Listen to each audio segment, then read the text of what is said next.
போடாப்பா போடாப்பா போய் நல்லபடியா போலங்க நம்ம வயலு. கொடுக்கிற பூமி இது. அப்ப 20 ரூபா கொடு. கொக்கு மீன திங்குமா இல்ல இந்த மீன் கொக்க முழுங்குமா? இண்டையும் மனுஷன் திப்பாண்டா. இப்ப உனக்கு என்ன வேணும்டா? இனி என்ன நான் செய்ய? நடுவுல போய் நின்னு நாலு பேரும் மேல ஏத்துறோம்.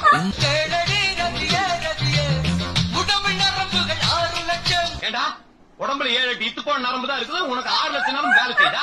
சித்திரையில் என்ன வரும்? கக்கு சோறு.